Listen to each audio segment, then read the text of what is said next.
Amateurs de vino, bonsoir! Pour ceux qui ne me connaissent pas, je me présente, moi c'est Meg. On le sait tous, la tendance à consommer bio est très forte et le milieu du vin n'y échappe pas. Mais parfois c'est un peu difficile de s'y retrouver.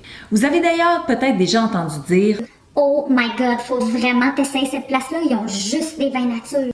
Ah ouais, faut que tu goûtes à ça, ce vin-là, c'est de la bombe, puis en plus, il est fait en biodynamie. » Aujourd'hui, on démêle un peu tout ça pour vous permettre de comprendre les vraies différences entre un vin bio, biodynamique et nature. Commençons par ce qui est le plus connu, c'est-à-dire les vins bio. La viticulture biologique, ça défend l'utilisation de tout produit chimique ou industriel, comme par exemple les herbicides, les pesticides, mais aussi les fertilisants. Au lieu de ça, les producteurs vont faire deux choses. Premièrement, ils vont faire une gestion encore plus intensive de la vigne pour prévenir les problèmes au lieu de les guérir. Et deuxièmement, s'ils ont recours à des composés externes, ils doivent s'assurer qu'ils sont 100% naturels, comme par exemple le compost. Et là, attention, on ne s'improvise pas bio du jour au lendemain. Chaque vignoble, chaque domaine qui souhaite être certifié bio doit l'être par un organisme qui est autorisé à le faire et le processus va prendre généralement plus ou moins 3 ans. Passons maintenant à la biodynamie qui est un concept tantinet plus obscur. Premièrement, sachez que c'est la plus vieille forme de viticulture bio. Ça a commencé dans les années 1920 et donc ça précède le mouvement bio qu'on connaît aujourd'hui. En gros, c'est une philosophie selon laquelle toutes les choses de l'univers sont interconnectées, mais pas juste entre elles, mais aussi avec les astres, la lune, le soleil, les planètes. Maudite belle gang de hippies! Sans blague, c'est très intéressant, mais c'est surtout très sérieux. Toutes les tâches, que ce soit de planter la vigne, l'entretenir ou encore récolter les raisins, tout doit être fait selon le calendrier de la biodynamie. Et selon ce calendrier-là, il existe 4 types de journées, chacune d'entre elles étant reliée à un des 4 éléments, c'est-à-dire la terre, le feu, l'air et l'eau. Tout d'abord, vous avez les jours fruits qui sont parfaits pour récolter les raisins. Ensuite, vous avez les journées racines qui sont idéales pour entretenir la vigne. Ensuite, vous avez les journées feuilles qui sont parfaites pour donner de l'eau à la plante. Et finalement, vous avez les journées fleurs où idéalement, on laisse la vigne tranquille.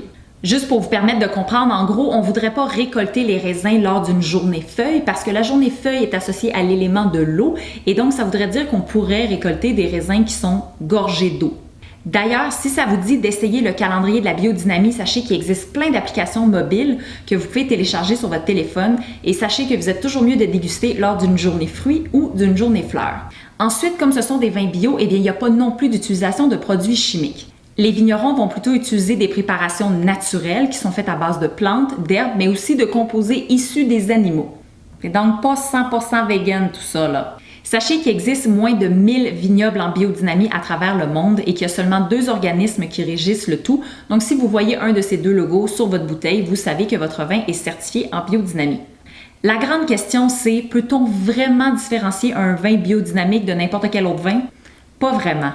Il y a certains producteurs qui ont un style très particulier, mais plus souvent qu'autrement, les différences sont très subtiles. Pour terminer, vous avez les vins dits nature. Et là, attention parce qu'il n'y a aucun organisme qui régit la certification de ces vins-là, donc c'est pas vraiment un terme officiel. On peut cependant résumer le tout en 3 points. Premièrement, ce sont des vins qui sont issus d'une toute petite production, plus souvent qu'autrement par des vignerons indépendants. Deuxièmement, les raisins doivent absolument être récoltés à la main. Troisièmement, on prône le moins d'intervention possible de l'être humain dans la confection du vin, c'est-à-dire qu'il n'y a rien qui est ajouté, mais il n'y a aussi rien qui est retiré. Tous les vins nature sont donc automatiquement bio et la même question se pose ici. Peut-on différencier un vin nature de n'importe quel autre vin? Cette fois-ci, la réponse est oui. Premièrement, parce que les vins nature ne sont pas filtrés, donc généralement, ils vont être plus troubles ou plus opaques. Au niveau du goût, c'est des vins qui tendent un peu moins vers le fruit, mais ils vont davantage ressembler comme à un kombucha. Donc, vous allez avoir un petit côté pétillant, vous allez ressentir aussi un peu plus le côté animal du vin et n'ayez pas peur d'essayer parce que c'est franchement délicieux.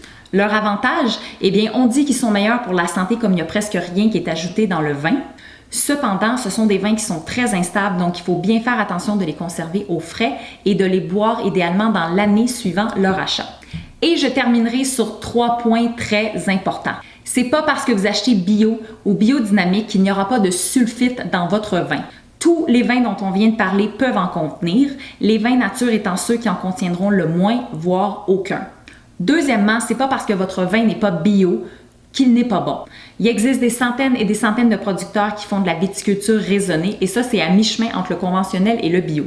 Et pour conclure, sachez qu'en SAQ, on ne fait pas la distinction entre les vins bio, biodynamiques ou nature. Ils sont tous regroupés sous l'ombrelle bio que vous reconnaîtrez grâce à l'étiquette de prix vert ou encore grâce au logo qui apparaît à l'écran.